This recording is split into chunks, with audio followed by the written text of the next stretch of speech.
আসসালামু আলাইকুম। কেমন আছেন সবাই? আজকে পেন্টিং করেছি একগুচ্ছ ফুল, তবে আমি ফুলগুলোর নাম জানি না। এটা আমি আমার আর্ট প্যাডে পেন্টিং করতেছি। আমি এখানে ব্যাকগ্রাউন্ডটা হালকা নীল কালার দিয়েছি, কারণ ফুলগুলো আমি সাদা কালার দিয়ে আঁকাবো।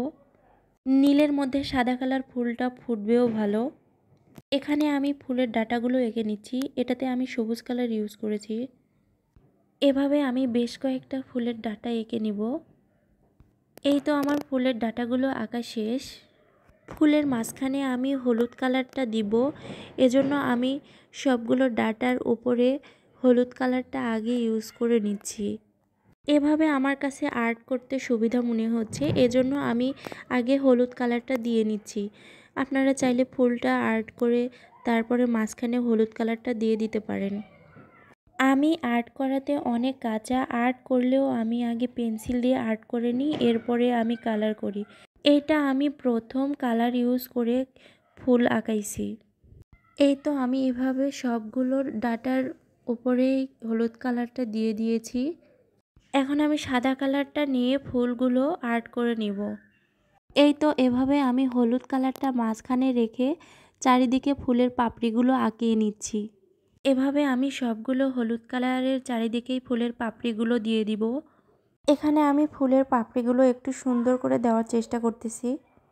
ফুল ফুটে থাকলে যেমন দেখায় আমি একটু এরকম করে ফুটিয়ে তোলার চেষ্টা করেছি।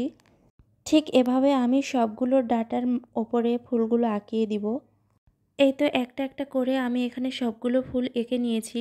এখানে ছোট ছোট যে ডাটাগুলো আছে এখানেও আমি কয়েকটা ফুল এঁকে নিচ্ছি। আসলে এটা আমি সম্পূর্ণটাই আমি আমার নিজের মতো করে করেছি, কোনো ছবি বা কোনো ভিডিও দেখে করিনি। তো ফুলগুলো আর্ট করার পর আমার কাছে একটু ডেইজি ফুলের মতো লাগছে। ফুলগুলো আর্ট শেষ করার পর আমার কাছে এখানে ফাঁকা ফাঁকা লাগছে, তাই এখানে আমি কিছু পাতা দিয়ে দিব। মাঝখানে আমি হলুদ কালারটা আরেকটু ফুটিয়ে তোলার জন্য আরেকটু গাঢ় হলুদ কালারটা আমি ইউজ করেছি। নিচের দিকে একটু বেশি ফাঁকা ফাঁকা লাগছিল, এজন্য আমি নিচের দিকে আরও 2-3টা ফুল এঁকে নিয়েছি। সেই আগের মতো করে হলুদ কালারটা আগে দিয়ে ফুলের পাপড়িগুলো আঁকিয়ে নিচ্ছি। এবার আমি এখানে আরও একটু গাঢ় সবুজ কালার ইউজ করে ফুলের পাতাগুলো এঁকে নিচ্ছি। ফুলের পাতাগুলো আমি একটু ছোট ছোট করে দেওয়ার চেষ্টা করেছি। এভাবে আমি সবগুলো ফুলের পাতা এঁকে নিয়েছি। এরপরও আমার কাছে এখানে একটু ফাঁকা ফাঁকা লাগছিল।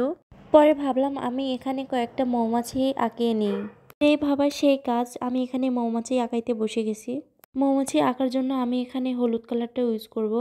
হলুদ কালারের ওপর আমি কালো কালারটা ইউজ করব। এই তো এখানে আমি মৌমাছিটা এঁকে নিয়েছি।